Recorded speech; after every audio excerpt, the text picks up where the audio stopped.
নবী সাল্লাল্লাহু আলাইহি ওয়াসাল্লাম যখন নবী হলেন তখন তিনি সমস্ত অশ্লীলতার শেকড়টাকে উপরে ফেলে দিলেন। সভ্যতার ইতিহাস থেকে শুরু করে আমরা যত জাতির ধ্বংস দেখছি, এই ধ্বংসগুলো শিরকের কারণে হয়েছে, কুফরির কারণে হয়েছে, অবাধ্যতার কারণে হয়েছে। মাত্র কয়েকটা জাতির ক্ষেত্রে অশ্লীলতা, বেহায়াপনা, আপনার ফাহেসা কাজ, এগুলোর রিজন দেখানো হয়েছে। তো এ থেকে একটা বিষয় প্রমাণ করা যায়, এই কথাটা ভালো করে বোঝেন। এ থেকে একটা বিষয় প্রমাণ করা যায় যে যত সভ্যতা ধ্বংস হয়ে গেছে, ওই সভ্যতার মানুষরা আর যাই করুক না কেন তাদের পোশাক আশাক ঠিকঠাক ছিল। কথা বুঝতে পারছেন না? যত সভ্যতা ধ্বংস হয়ে গেছে, আদ, সামুদ, নূহ, ফেরাউন, ঠিক আছে, যত সভ্যতা ধ্বংস হয়ে গেছে, তাদের আর যত পাপী থাক, হয়তো কেউ অহংকারী ছিল, কেউ কুফরি করেছে, কেউ শিরিক করেছে, হ্যাঁ, কেউ সন্তানদেরকে হত্যা করেছে, কেউ মানুষ হত্যা করেছে, কেউ জুলুম করেছে, কেউ অহংকার করেছে ইত্যাদি, কিন্তু তাদের পোশাক আশাক শতাব্দীর পর শতাব্দী ঠিকঠাকই ছিল। এটা নিয়ে আল্লাহ পাক কোরআনে খুব বেশি কথা বলেন না। তার মানে বোঝা যায় যে এটা রিমার্কেবল কোনো কথা বলার বিষয় ছিল না, আল্লাহ পাক বলেন। অর্থাৎ যুগ যুগ ধরে মানুষের শালীনতার পোশাকটা ঠিকই ছিল, কারণ মানুষ জানতো যে তাদের পিতামাতাকে আল্লাহ পাক, তাদের পিতামাতাকে ইবলিস নগ্ন করে দিয়েছিল জান্নাতে। এই কথাটা মানুষের মাথার মধ্যে ছিলই, এবং বিভিন্ন ধর্মগ্রন্থে এটার অস্তিত্ব আছে। আপনি শুধু ইসলাম না, অন্য যে কোনো ধর্মগ্রন্থ ঘাটেন, হিন্দু ধর্মগ্রন্থ ঘাটেন, সেখানে দেখবেন বলা হচ্ছে যেন মেয়েরা পর্দায় থাকে। দেখেন, আল্লাহ রাব্বুল আলামিন পবিত্র কুরআনুল কারীমের ৭ নং সূরা সূরাতুল আ'রাফ এর 11 নম্বর আয়াতে বলেন, বিসমিল্লাহির রহমানির রহিম, আল্লাহ রাব্বুল আলামিন বলছেন, ওয়ালাকাদ খালাকনাকুম সুম্মা সাওয়ারনাকুম সুম্মা কুলনা লিল মালাইকাতি ইসজুদু লিআদম ফাসাজাদু ইল্লা ইবলিস লাম ইয়াকুম মিনাস সাজিদিন। আল্লাহ রাব্বুল আলামিন বলছেন, ওয়ালাকাদ খালাকনাকুম, নিঃসন্দেহে আল্লাহ রাব্বুল আলামিন সেই সত্তা যিনি তোমাদেরকে সৃষ্টি করেছেন। সুম্মা সাওয়ারনাকুম, এরপর তোমাদেরকে আকৃতি দান করেছেন, সুন্দর অবয়ব কাঠামো দান করেছেন, দৈহিক কাঠামো। সুম্মা কুলনা লিল মালাইকাতি ইসজুদু লিআদম, এরপরে আল্লাহ রাব্বুল আলামিন সমস্ত ফেরেশতাদেরকে বলেছেন যে তোমরা আদমকে সিজদা করো। আর সূরা বাকারার মধ্যে আছে, আল্লাহ পাক সৃষ্টি করার পরে আদম আলাইহিস সালামকে নাম শিক্ষা দিয়েছেন, অর্থাৎ জ্ঞান শিক্ষা দিয়েছেন, এবং এমন জ্ঞান শিক্ষা দিয়েছেন যেই জ্ঞান ফেরেশতারাও জানতেন না। আল্লাহ পাক ফেরেশতাদেরকে বলেছিলেন যে তোমরা এই নামগুলো বলে দাও দেখি, যদি তোমরা সত্যবাদী হয়ে থাকো। ফেরেশতারা এই নামগুলো বলতে পারেননি। তারা বলেছিলেন, লা ইলমা লানা ইল্লা মা আল্লামতানা, আপনি আমাদেরকে যা শিখিয়েছেন এর বাইরে আমাদের কোনো জ্ঞান নেই। এরপর আল্লাহ পাক আদম আলাইহিস সালামকে বলেছেন, আদম তুমি নামগুলো বলে দাও দেখি। এরপর আদম আলাইহিস সালাম সুন্দর করে সব নামগুলো বলে দিয়েছেন, কারণ আল্লাহ পাক তাকে সেই জ্ঞান শিক্ষা দিয়েছিলেন। এরপরে আল্লাহ রাব্বুল আলামিন ফেরেশতাদেরকে বলেছেন, তোমরা আদমকে এখন সিজদা করো, কারণ জ্ঞানের মানদণ্ডে আদম তোমাদের চেয়ে শ্রেষ্ঠ। সুবহানাল্লাহ। আর আমরা সেই আদম সন্তান, যদিও বা পৃথিবীতে আসার পরে আমরা আমাদের পরিচয়টা ভুলে গেছি। সেই আদম সন্তান, যে আদমকে আল্লাহ রাব্বুল আলামিন ফেরেশতাদেরকে দিয়ে সম্মানিত করলেন, সিজদা করালেন, সেই আদম সন্তান এখন আল্লাহর জমিনে শিরক করে, নবী সাল্লাল্লাহু আলাইহি ওয়াসাল্লামের সুন্নতের অনুসরণ করতে চায় না, নবীদের আদর্শ মানতে চায় না, কোরআন এবং সুন্নাহ মেনে জীবন করতে চায় না। সেই আদম সন্তান এখন জেনা করে, ব্যভিচার করে, মাদকদ্রব্য পান করে, সমকামী। সেই আদম সন্তান এখন ঘুষ খাচ্ছে, সুদ খাচ্ছে, দুর্নীতি করছে, অন্যের সম্পদ আত্মসাৎ করছে, অন্যায়ভাবে মানুষকে হত্যা করছে। এমন কোনো গুনাহ নাই যে সেই আদম সন্তান করছে না। কোন আদম সন্তান? যার পিতাকে আল্লাহ রাব্বুল আলামিন কি করলেন? ফেরেশতাদেরকে দিয়ে সেজদা করালেন। তাহলে চিন্তা করেন যে আমরা আমাদের পরিচয়টা কি পরিমাণ হারিয়ে ফেলেছি। আমরা তো চেতনার কথা বলি না, শেকড়ের কথা বলি না, আমরা সংস্কৃতির কথা বলি না। এই কথাগুলো আমরা বলি। আমাদের সত্যিকারের চেতনা হচ্ছে ইসলামিক চেতনা। সত্যিকারের শেকড় হচ্ছে এই শেকড় যে আমরা আদম আলাইহিস সালামের সন্তান, যে আদমকে আল্লাহ রাব্বুল আলামিন ফেরেশতাদেরকে দিয়ে সেজদা করিয়েছেন জ্ঞানের কারণে। আজকে সেই আদম সন্তান দেখবেন জ্ঞান অর্জন করতে চায় না, দিনের জ্ঞান অর্জন করতে চায় না, দুনিয়ার জ্ঞান অর্জন করতে চায়। দ্বীনের জ্ঞান অর্জন করতে চায় না, যে জ্ঞান তাকে পরকালে নাজাতের ওসিলা করবে, সেই কোরআনটুকু তিলাওয়াতও করতে চায় না, তিলাওয়াত করা শিখতেও চায় না, আগ্রহই নাই। তাহলে আমরা কি পরিমাণে আমাদের শেকড়টা ভুলে গেছি, চেতনা হারিয়ে ফেলেছি, আমাদের মূল সংস্কৃতি থেকে দূরে সরে আসছি, একটু চিন্তা করেন। সামনে যাই, আল্লাহ রাব্বুল আলামিন বলছেন, এরপর সুন্দর আকৃতি দিয়ে আদমকে আমি ফেরেশতাদেরকে দিয়ে সেজদা করালাম। ফাসাজাদু, সবাই সেজদা করলো, প্রত্যেকটা ফেরেশতাই কি করলো? সেজদা করলো। ইল্লা ইবলিস, কে সেজদা করলো না? ইবলিস। ইবলিস সেজদা করলো না। ইবলিস কে ছিল? সে কিন্তু কোনো ফেরেশতা ছিল না, সে কিন্তু কোনো ফেরেশতা ছিল না, সে ছিল একজন জিন। কানা মিনাল জিন্নি, সূরা কাহফে আল্লাহ পাক বলেছেন কানা মিনাল জিন্নি, সে জিনদের একজন ছিল। ঠিক আছে, সে আল্লাহ রাব্বুল আলামিনের এত বেশি ইবাদত করেছিল যে আল্লাহ রাব্বুল আলামিন তাকে এক পর্যায়ে ফেরেশতাদের উপরে একটা দায়িত্বশীল বানিয়ে দিয়েছিলেন। ঠিক আছে, তো কিন্তু তার মনের ভিতরে একটা কেবর বা অহংকার ছিল, যে অহংকারের কারণে সে কিন্তু আল্লাহ পাকের এই নির্দেশটা পালন করলো না, লঙ্ঘন করলো। আমরা সামনে যাই, লাম ইয়াকুম মিনাস সাজিদিন, আল্লাহ পাক বলছেন সে সেজদাকারীদের অন্তর্ভুক্ত ছিল না। কে? ইবলিস। আচ্ছা, ক্বালা, আল্লাহ পাক এবার বলছেন মা মানাআকা আল্লা তাসজুদা ইয আমারতুক, আল্লাহ পাক বলছেন হে ইবলিস, কিসে তোমাকে নিষেধ করলো, কে তোমাকে বারণ করলো আদমকে সেজদা করতে, যাকে আমি সেজদা করার আদেশ করেছি? কি জন্য করলে না? সোজা কথায়, তুমি কি জন্য সেজদা করলে না আদমকে? মা মানাআকা, তোমাকে কে বারণ করলো? এবার ইবলিস তার দলিল পেশ করছে, সে বলছে যে ক্বালা আনা খায়রুম মিন, সে বলল আমি আদমের চাইতে উত্তম। আসসালাতু খায়রুম মিনান নাওম, এটা জানেন না? ঘুমের চেয়ে নামাজ উত্তম। ঠিক এইভাবেই সে ইবলিস বলছে কি, আনা খায়রুম মিন, আমি তার চেয়ে উত্তম। কি কারণে উত্তম? খালাকতানি মিন নার ওয়া খালাকতাহু মিন তিন, হে আল্লাহ আপনি আমাকে সৃষ্টি করেছেন আগুন দিয়ে, জিনদেরকে কি দিয়ে সৃষ্টি করা হয়েছে? আগুন দিয়ে। ফেরেশতাদেরকে কি দিয়ে? নূর দিয়ে। তাহলে এখানে প্রমাণ হলো যে ইবলিস কিন্তু ফেরেশতা নয়। আমাকে সৃষ্টি করেছেন আগুন দিয়ে, ওয়া খালাকতাহু মিন তিন, এবং আদমকে সৃষ্টি করেছেন তিন মানে কাদামাটি দিয়ে।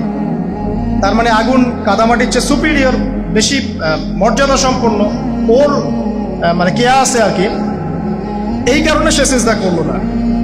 এবার আল্লাহ রাব্বুল আলামিন বলছেন ক্বালা ফাহবিত মিনহা, ইবলিস এখান থেকে নেমে যাও। এটা কোন জায়গা? একদম মহাকাশের উপরে না, নাকি পৃথিবীতে? এটা 7 আসমানের উপরের ঘটনা। ইতিহাস শুরু হয়েছে মহাবিশ্বে, মানুষের অস্তিত্বও ছিল না এমন একটা সময় চলে গেছে। মহাবিশ্বে কোটি কোটি বছর চলে গেছে যখন মানুষ বলতে কিচ্ছু ছিল না। ছিল না, অনেক পরে মানুষকে সৃষ্টি করা হয়েছে। এখন দুনিয়াতে মানুষের চলাচল দেখলে মনে হয় মহাবিশ্বে সে একাই আছে, আর কেউ নাই, তাই না? আচ্ছা, এটা দলিল কোরআনে আছে, সূরা দাহার 1 নম্বর আয়াত পড়ে দেখবেন, হাল আতা আলাল ইনসানি হিনুম মিনাদ দাহরি লাম ইয়াকুন শাইআম মাযকুরা, আল্লাহ পাক বলছেন মানুষের উপরে এমন সময় চলে গেছে যে মানুষ কোনো আলোচ্য বিষয় ছিল না, উল্লেখযোগ্য কোনো বিষয় ছিল না। তো সভ্যতার শুরুর ঘটনা হচ্ছে এটা, মানে মানব সভ্যতার একদম শুরুর শেকড়ের ঘটনা হচ্ছে এটা, একদম শুরুর চেতনা, শুরুর সংস্কৃতি শুরু হচ্ছে এখান থেকে। এবার ইবলিস বলছে আমি সেজদা করব না, বিকজ আমি তার চেয়ে সুপিরিয়র। আপনি তাকে সৃষ্টি করেছেন মাটি দিয়ে, আমাকে সৃষ্টি করেছেন আগুন দিয়ে, আমি তাকে সেজদা করব না। সে আল্লাহ পাকের আদেশ লঙ্ঘনই করলো না, বরং আল্লাহকে উল্টা একটা যুক্তি দেখালো যে আপনি ভুল, আমি ঠিক। নাউজুবিল্লাহ, আপনি আমাকে আদমকে সেজদা করতে বলছেন, এটাই ভুল, বরং উচিত হচ্ছে ও আমাকে সেজদা করবে। নাউজুবিল্লাহ। তো সে কিন্তু আবা ওয়াস্তাকবার, সে উদ্ধত হলো এবং অহংকারও প্রদর্শন করলো। আল্লাহ পাক বলেন ক্বালা ফাহবিত মিনহা, এখন এখান থেকে নেমে যাও। এই জান্নাতি বলেন আর ওই ঊর্ধ্ব জগতি বলেন, সেখান থেকে তোমরা নেমে যাও, এখন তুমি নেমে যাও। ফামা ইয়াকুনু লাকা আন তাতাকাব্বারা ফিহা, এখানে দাঁড়িয়ে তুমি অহংকার করবে এই অধিকার তোমাকে দেয়া হয় নাই। সোজা কথায় আল্লাহ পাক বলছেন এখানে দাঁড়িয়ে তুমি অহংকার করবে এই অধিকার তোমাকে দেয়া হয়নি। আল্লাহ পাক অহংকারীকে পছন্দ করেন না। অহংকারীদেরকে আল্লাহ পাক কিয়ামতের মাঠে পিঁপড়ার মতো উঠাবেন, তাদের আকৃতি মানুষের সমানও হবে না, ছোট ছোট কালো পিঁপড়ার মতো হবে এবং অন্ধকার ওদেরকে ঢেকে নিবে। তো আমাদের মনে যাদের অহংকার আছে, আল্লাহর রাস্তা অহংকার ছেড়ে দেই। অহংকার ইলমেরও থাকতে পারে, একজনের অনেক বড় ইলমি ডিগ্রি সার্টিফিকেট আছে, অমুক ফারেক তমুক ফারেক, অমুক মুহাদ্দিস, অমুক মুফাসসির, ডাবল ডিগ্রি, এটার অহংকার থাকতে পারে, ঠিক আছে। আবার অনেকের টাকা পয়সার অহংকার থাকে, অনেকের ক্ষমতার অহংকার থাকে, আবার এখনকার মেয়েদের সৌন্দর্যের অহংকার থাকে, থাকে না? এক এক মানুষের এক একটা অহংকার। অহংকারের ডেফিনেশনটা কি?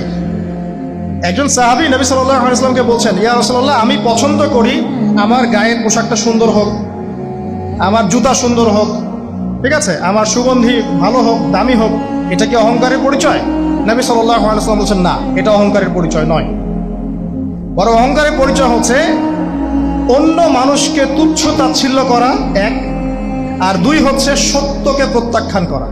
মনে থাকবে, অহংকারের সংজ্ঞা কি? এক, অন্য মানুষকে তুচ্ছ তাচ্ছিল্য করা, আর দুই, সত্যকে প্রত্যাখ্যান করা। এখন সত্য কি? আইনস্টাইনের থিওরি সত্য, নাকি পিথাগোরাসের উপপাদ্যই সত্য, নাকি আমাদের পশ্চিমারা যে সেকুলারিজম, কমিউনিজম, ডেমোক্রেসি ইত্যাদি ইত্যাদি, ন্যাশনালিজম, এগুলো দিয়ে দিয়েছে মতবাদগুলো, এগুলোই চূড়ান্ত সত্য? সায়েন্সই কি চূড়ান্ত সত্য? চূড়ান্ত সত্যটা কি আসলে? এক কথায় সূরা কাহফের 29 নম্বর আয়াতে সত্যের সংজ্ঞা আছে। কত নম্বর আয়াতে? সূরা কাহফের 29 নম্বর আয়াতে আল্লাহ পাক বলছেন, ওয়াকুলিল হাক্কু মির রাব্বিকুম, হে নবী আপনি বলে দিন সত্য সেটাই, ন্যায় অন্যায়ের চূড়ান্ত মানদণ্ড সেটাই, হক বাতিলের চূড়ান্ত মানদণ্ড সেটাই। কোনটা? যেটা তোমার রবের পক্ষ থেকে নাজিল হয়েছে। আমাকে বলেন যে রবের পক্ষ থেকে কি নাজিল হয়েছে? একসময় তাওরাত নাজিল হয়েছিল না? ওটাই হক ছিল। ওই সময় কি ছিল? সেটাই হক ছিল। জাবুর ওই সময়ের কি ছিল? হক। ইনজিল ওই সময়ের হক ছিল। এখন কি আছে আমাদের কাছে? কোরআন, এবং এর ব্যাখ্যা হচ্ছে হাদিস। কিয়ামত পর্যন্ত কি অন্য কোনো শরীয়ত আসবে? অন্য কোনো নবী আসবে? কেউ যদি বলে যে অমুকে নবী হবে, সে কি মুসলিম না কাফের? তাহলে কোনো সন্দেহ আছে? যদি কেউ দাবি করে যে মুহাম্মদ সাল্লাল্লাহু আলাইহি ওয়াসাল্লাম শেষ নবী নন, আরো নবী আসতে পারে, নাউজুবিল্লাহ, এবং এই কুফরি আকীদায় বিশ্বাসীকে কেউ যদি কাফের মনে না করে, সেও কাফের হয়ে যেতে পারে। বুঝতে পারছেন? আসেন, তো অহংকারের সংজ্ঞাটা আমরা জেনে নিলাম যে সত্যকে প্রত্যাখ্যান করা, আল্লাহর ওহীকে প্রত্যাখ্যান করা, মানে কোরআন এবং সুন্নাহ থেকে সরে আসা, এটাকে মিথ্যা মনে করা, বা অন্য কোনো মতবাদকে কোরআন সুন্নাহর সমকক্ষ মনে করলেও কুফরি হয়ে যাবে। এরকম মনে করে অন্য একটা মতদর্শ, একটা দর্শন, একটা ফিলোসফিক্যাল থট বা একটা স্কুল অফ থট কোরআন সুন্নাহর চেয়ে ভালো নয়, কিন্তু কোরআন সুন্নাহর সমমানের, এটাও যদি কেউ মনে করে, কাফের। কথা কি বুঝতে পারছেন? এটা হচ্ছে অ্যাবসলিউট ট্রুথ, মানে এটা সত্যের একদম সর্বোচ্চ স্টেজ, এর উপরে আর কিছু নাই। ভুলে গেছিলেন ভাই? আচ্ছা, এবার আসেন, আমরা অহংকারের সংজ্ঞা জানলাম, সত্যের সংজ্ঞাও জানলাম। এখানে ইবলিস কি করছে? সে অহংকার প্রদর্শন করছে। সে আল্লাহকে বলছে আপনি ভুল, আমি ঠিক। আদমকে সে তুচ্ছ তাচ্ছিল্য করলো এবং সত্যকে প্রত্যাখ্যান করলো, দুটোই কিন্তু ইবলিস করলো এখানে। আসেন, আল্লাহ পাক বলছেন ফাখরুজ, এখান থেকে বের হয়ে যাও হতভাগ। ফাখরুজ মানে উখরুজ মানে বের হও, অতএব ফাখরুজ, এখান থেকে বের হয়ে যাও। ইন্নাকা মিনাস সাগিরিন, তোমার অহংকার করার কোনো সুযোগ নেই এখানে, তুমি তো ছোট পুত্র। ইন্নাকা মিনাস সাগিরিন, সাগির মানে কি? তুমি এখান থেকে, তুমি বের হয়ে যাও এখান থেকে, তুমি একজন ক্ষুদ্র সত্তা, তোমার এখানে অহংকার করার কিচ্ছু নাই। ক্বালা, এবার ইবলিস বলছে, এই জায়গাগুলো খুব ভালো করে শোনেন, আমাদের লেকচারের আসল জায়গায় কিন্তু যাবে ওইদিকে। ক্বালা, এবার ইবলিস বলছে আনজিরনি, শোনেন, ইবলিস বলছে আনজিরনি, হে আল্লাহ আমাকে অবকাশ দিন। কি বলছে? আমাকে অবকাশ দিন। ইলা ইয়াউমি ইউবআসুন, যেই দিন আপনি কিয়ামত ঘটাবেন, যেই দিন সবাইকে পুনরুত্থিত করবেন, ওই দিন পর্যন্ত আমাকে অবকাশ দিন। সূরা বাকারায় আছে, অন্য সূরা আছে, রব্বি আনজিরনি ইলা ইয়াউমি ইউবআসুন। ইবলিস বলছে হে আমার রব। কি বলছে ইবলিস? হে আমার রব। ইবলিস কি তাহলে আস্তিক না নাস্তিক? কথা বলেন, ইবলিস কি আস্তিক না নাস্তিক? আস্তিক। ইবলিস বলছে যে ইয়া রব্বি, রব্বি, হে আমার রব, হে আমার প্রতিপালক। আল্লাহকে ইবলিস বলছে হে আমার প্রতিপালক, আনজিরনি, আমাকে অবকাশ দিন, ইলা ইয়াউমি ইউবআসুন, কিয়ামত দিবস পর্যন্ত, বা যেদিন আপনি পুরো মানব জাতিকে উঠাবেন কবর থেকে, আবার ওই দিন পর্যন্ত আমাকে অবকাশ দিন। তার মানে কিয়ামত যে হবে এটা নতুন করে লেখা হয় নাই, সভ্যতায় হিস্ট্রির শুরু থেকেই কিয়ামত ছিল। কথা বুঝতে পারছেন? ফেরেশতারাও জানতেন যে একদিন মহাবিশ্ব ধ্বংস হয়ে যাবে। যখন পৃথিবীতে মানুষকে পাঠানো হয়নি তার আগেই ফেরেশতারা জানতেন, আল্লাহ পাকের ইলমে ছিল এবং তিনি এটা ফয়সালা করে দিয়েছিলেন যে একদিন এই পুরো মহাবিশ্বই ধ্বংস হয়ে যাবে। ইবলিস আগে থেকে জানতো যে কিয়ামত হবে, এই জন্য সে বলছে আমাকে কিয়ামত পর্যন্ত অবকাশ দিন। আল্লাহ পাক এবার কি বলছেন দেখেন, ইবলিস আল্লাহর কাছে চাইলো, আল্লাহ পাক তাও তাকে ফেরত দিলেন না। আর আমরা আল্লাহর কাছে চাইতে এখন হতাশা হয়ে যায় না, দোয়া করতে থাকি আর বলি যে আমার দোয়া তো কবুল হচ্ছে না। আর যে ইবলিস একটা জিনিস চাইলো, আল্লাহ পাক বললেন ক্বালা ইন্নাকা মিনাল মুনজারিন, যাও তুমি অবকাশপ্রাপ্তদের একজন, তোমাকে অবকাশ দেয়া হলো। এক কথায় তোমার দোয়া কবুল করা হয়েছে, তোমার অবকাশ তোমাকে দেয়া হলো, কারণ আল্লাহ পাক এটা পরীক্ষা করবেন ইবলিসকে দিয়ে, মানব জাতিকে। ক্বালা, এবার ইবলিসের চ্যালেঞ্জ শোনেন, এটাই আমাদের আজকের লেকচারের মূল পয়েন্ট। এই জায়গা থেকে ইবলিস চ্যালেঞ্জ করছে। কি চ্যালেঞ্জ করছে? ফাবিমা আগওয়াইতানি, হে আল্লাহ আপনি যে কারণে আমাকে বিচ্যুত করলেন, মানে আমি আমার যে কৃতকর্মের কারণে আপনার রহমত থেকে বঞ্চিত হয়ে গেলাম, ঠিক আছে, লাআকউদান্না লাহুম সিরাতাকাল মুস্তাকিম, আমি সেই আদমের এবং আদমের সন্তানের সরল পথে ওত পেতে বসে থাকবো। কথাটা ভালো করে বোঝেন। ইবলিস চ্যালেঞ্জ করলো কাকে? আল্লাহকে। যে কারণে আল্লাহ আপনি আমাকে বহিষ্কার করলেন, এখন আমি কি করব? আমি এই আদম সন্তানের সরল পথে, আপনাকে পাওয়ার এই পথের আনাচে কানাচে আমি ওত পেতে বসে থাকবো। কি জন্য বসে থাকবো? যাতে করে আমি আদম সন্তানকে বিচ্যুত করতে পারি। শুধু তাই নয়, সে আরো বলছে সুম্মা লাআতিয়ান্নাহুম, আমি শুধু বসেই থাকবো না, আমি আদম সন্তানের কাছে আসবো। মিন বাইনি আইদিহিম, তার সামন থেকে আসবো। ওয়া মিন খালফিহিম, আদম সন্তানের পিছন থেকে আসবো। ওয়া আন আইমানিহিম, তার ডান দিক থেকে আসবো। ওয়া আন শামাইলিহিম, তার বাম দিক থেকে আসবো। ওয়ালা তাজিদু আকসারাহুম শাকিরিন, আল্লাহ পাক আপনি তাদের বেশিরভাগকেই শুকরগুজার পাবেন না। কথা কি ক্লিয়ার? না কোনো সমস্যা? ইবলিস কি চ্যালেঞ্জ করলো? আমি শুধু বসেই থাকবো না, ডান দিক থেকে আসবো, বাম দিক থেকে আসবো, সামন থেকে আসবো, পিছন থেকে আসবো, আমি আদম সন্তানকে পথভ্রষ্ট করেই ছাড়বো, আপনি আদম সন্তানের বেশিরভাগকে পথভ্রষ্ট পাবেন। ইবলিসের কথা কি বাস্তব প্রতিফলন দেখা যায় এখন সমাজে? বেশিরভাগ মানুষ নামাজ পড়ে না পড়ে না? বেশিরভাগ মানুষ সুদ খায় না খায় না? বেশিরভাগ যুব সমাজ জেনা করতেছে না করতেছে না? বেশিরভাগ লোক মাদক খাচ্ছে না খাচ্ছে না? পৃথিবীর কোনো জায়গায় আল্লাহর বিধান আছে কি নাই? দুই একটা জায়গায় আছে আইওয়াশ, শোডাউন। বেশিরভাগ নারী পর্দায় চলে না চলে না? বেশিরভাগ মানুষ রোজা রাখে না রাখে না? বেশিরভাগ মানুষ যাকাত দেয় কি দেয় না? তাহলে ইবলিস যে বললো আপনি বেশিরভাগকেই শুকরগুজার পাবেন না, বেশিরভাগ মানুষ পরকালের স্বার্থে কাজ করে না দুনিয়ার স্বার্থে কাজ করে? কতজন মানুষ আল্লাহ পাকের দ্বীনটাকে প্রচার প্রসার প্রতিষ্ঠার কথা বলে বা কোরআন সুন্নাহর কথাগুলো মেনে চলে? কতজন মানুষ? বেশিরভাগ লোক মেনে চলে। তাহলে ইবলিস কি সফল না ব্যর্থ? ইবলিসের চ্যালেঞ্জ কি সফল না ব্যর্থ? ইবলিসের কথা সে কিন্তু অক্ষর অক্ষরে পালন করেছে। আর ইবলিসকে আল্লাহ পাক কেন পৃথিবীতে নিয়েছেন? আমাদেরকে পরীক্ষা করার জন্য, যেন আমরা এই সরল পথ থেকে বিচ্যুত না হই। সামনে যান, আরো কঠিন কথা আছে। ক্বালা খরুজ মিনহা, আল্লাহ পাক বলছেন এখান থেকে বের হয়ে যাও। মাযউমান মাদহুরা, একদম অপদস্থ লাঞ্ছিত হয়ে এখান থেকে বের হয়ে যাও।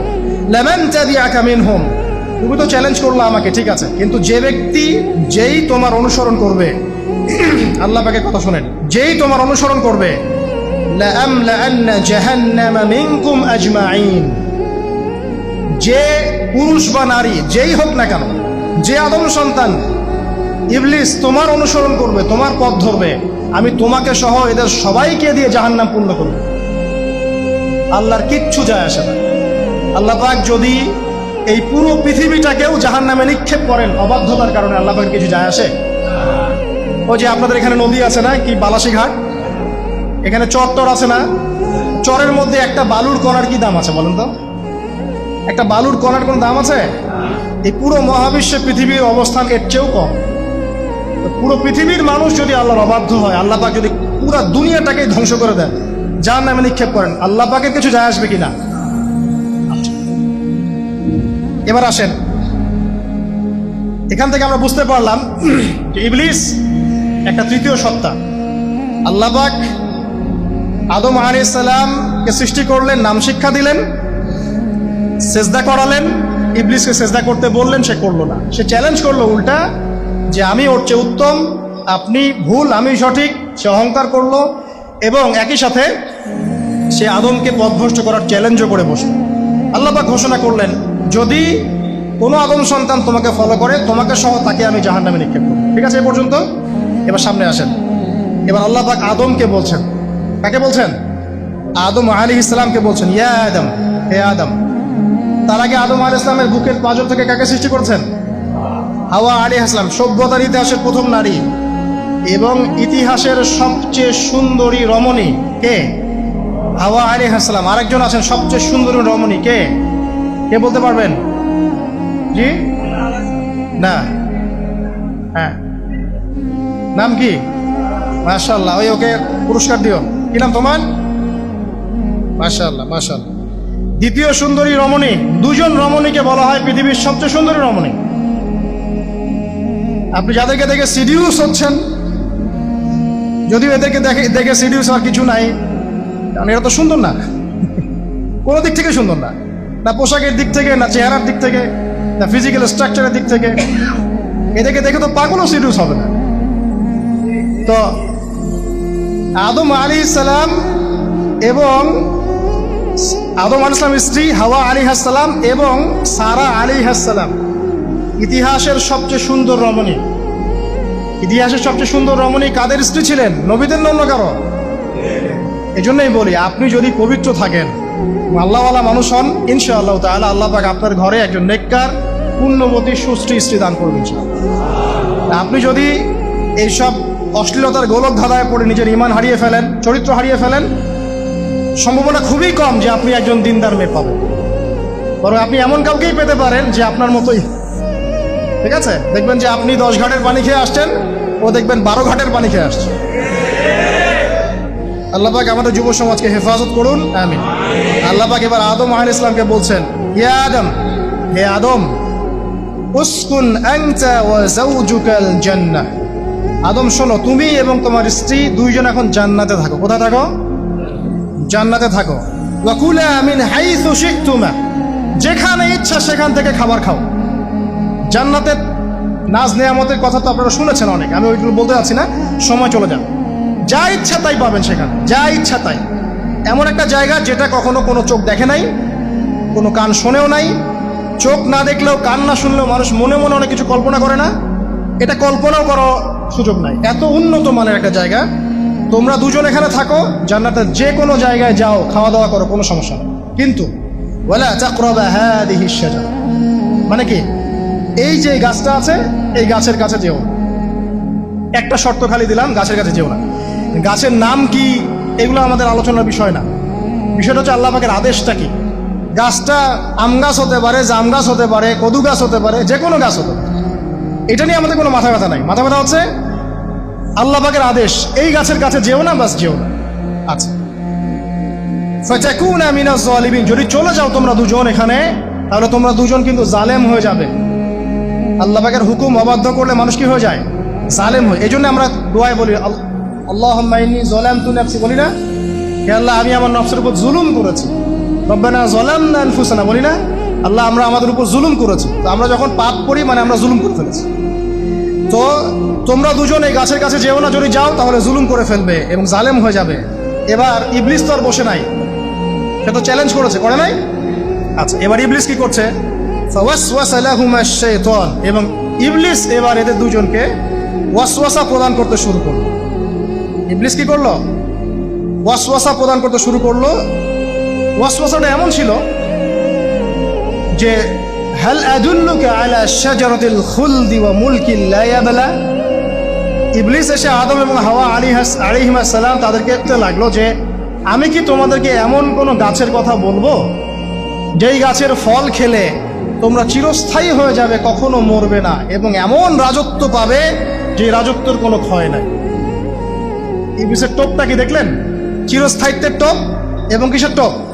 রাজত্বের টোপ। এটা সূরা তাহার মধ্যে আছে। অন্য সূরায় আছে যে, আমি কি বলে দিব এমন গাছের কথা যেই গাছের ফল খেলে তোমরা ফেরেশতা হয়ে যাবে, কখনো মরবে না। তাহলে চিরস্থায়িত্বের টোপ এবং এই যে কিসের? রাজত্বের এই যে টোপ, এই দুইটা হচ্ছে মানুষকে আল্লাহর পথ থেকে ডিসিভ করার একটা মানদণ্ড। কথা বুঝতে পারছেন?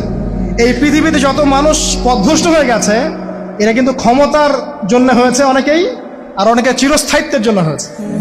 ফেরাউন নমরুদ চিরস্থায়িত্বের লোভে পড়ে পথভ্রষ্ট হয়নি? আর ওই সময় থেকে শুরু করে এখনকার বিশ্বে যারা ক্ষমতাধর, এরা কি ক্ষমতার দাপটে পথভ্রষ্ট হচ্ছে না? এই দুটো হচ্ছে মানুষকে পথভ্রষ্ট করার মাধ্যম। ইবলিস খুব ভালো করেই জানতো, একটা কথা বলি নাই, যখন আদম আলাইহিস সালামকে তৈরি করে রাখা হয়েছে, সৃষ্টি করে রাখা হয়েছে, ইবলিস এর চারপাশে রাউন্ড দিচ্ছিল, তাওয়াফ করছিল, তাওয়াফ, এবং মানব শরীরের এবং মানব মস্তিষ্কের, মননের দুর্বল পয়েন্টগুলো সে ফাইন্ড আউট করছিল। কারণ সে কিন্তু অনেক জ্ঞানী ছিল, সে কিন্তু প্রচণ্ড জ্ঞানী ছিল। এখনো কিন্তু সে প্রচণ্ড জ্ঞানী। তাওয়াফ করে করে সে মানুষের দুর্বল জায়গাগুলো ফাইন্ড আউট করেছে। একটা হচ্ছে পেট, একটা প্রবৃত্তি, একটা হচ্ছে নারীর প্রতি আসক্তি, ঠিক আছে, একটা ক্ষমতার লোভ, একটা চিরস্থায়িত্বের লোভ। এগুলো হচ্ছে মানুষের দুর্বল জায়গা। ইবলিস এগুলো ফাইন্ড আউট করে ওইভাবে চাল দিয়েছে। কথা বুঝতে পারছেন? একটু খেয়াল করে দেখেন, এখনকার বিশ্বে যত অন্যায় হচ্ছে, ম্যাক্সিমাম পাপ হচ্ছে পেটের কারণে। পেট। সুদ খায় কেন? পেটের কারণে। ঘুষ খায় কেন? পেটের কারণে। ইভেন যে এখন জেনা করছে, ওদেরকে তো এখন যৌনকর্মী বলতে হয়, তাই না? সম্মান দিয়ে কথা বলতে হয়। তো যৌনকর্মী যারা, তারাও দেখবেন পেটের কারণেই করছে, পেটের কারণে। তারপর দেখবেন মানুষের সম্পদ আত্মসাৎ, ওই যে ছেলে মেয়ে বাল বাচ্চার জন্য। পেট মানে মূল জিনিসটা কি? পেট। এবং চিরস্থায়িত্ব, ক্ষমতার দাপট আর প্রবৃত্তির দাসত্ব, এগুলো হচ্ছে মানুষের সবচেয়ে দুর্বল পয়েন্ট। দেখবেন ম্যাক্সিমাম পাপ হচ্ছে মেয়েদের কারণে। মেয়েদের কারণে না, মেয়ের পিছনে। মেয়ের পিছনে আপনি চলে গেছেন, এখানে আত্মহত্যা করছে কেউ, কেউ এখানে আপনার জেনা করছে, কেউ ধর্ষণ করছে, কেউ পরকে লিপ্ত হচ্ছে। মানে মেয়েরই কোনো পাপ। ওই যে বলে না, দুইটা পাপ যাকে পেয়ে গেছে তার লাইফটা ক্র্যাশড। একটা হচ্ছে মেয়ে, একটা হচ্ছে টাকা।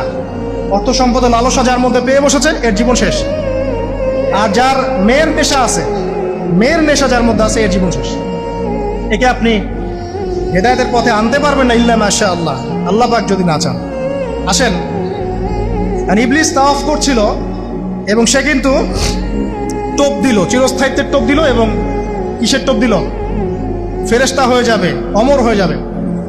এবার আমাদের পিতামাতা আদম এবং হাওয়া আলাইহিস সালাম, তারা কিন্তু ফল খেয়ে ফেললেন।